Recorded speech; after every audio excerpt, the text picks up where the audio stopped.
Formal nang umupo bilang bagong Regional Director ng Police Regional Office Cordillera Administrative Region of Procar si Police Brigadier General Erickson Diaz Dilag sa ginanap na turnover of command ceremony sa Cambado Dangwa, Latridad, Benguet nito lamang ika-21 ng Hulyo taong kasalukuyan.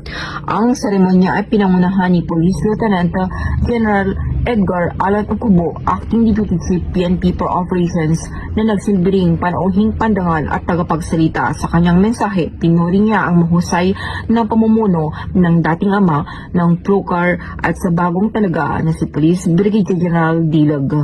Dumalo rin sa kasasayang okasyon ang mga opisyal mula sa iba't ibang unit ng Philippine National Police, Bureau of Civil Management and Technology, CAR, at Philippine Air Force, Philippine Army, mga kinatuan mula sa local government units, PNP Press Corps, Procar Officers Ladies Club, Regional Advisory Group for Police Transformation and Development, at mga kaanak at malalapit na kaibigan ng parehong outgoing at incoming regional directors.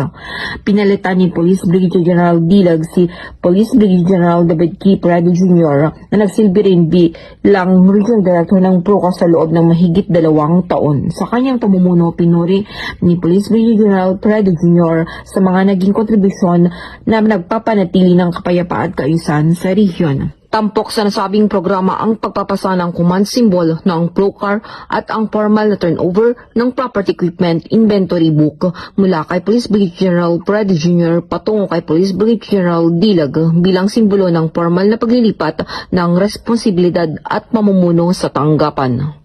Samantala, kasunod ng formal na turnover of command ceremony, pinangunahan ni Police Brigadier General Dilag ang nasabing bagong luklok na Regional Director ng Procar ang kanyang unang command conference na ginanap sa Procar Conference Room.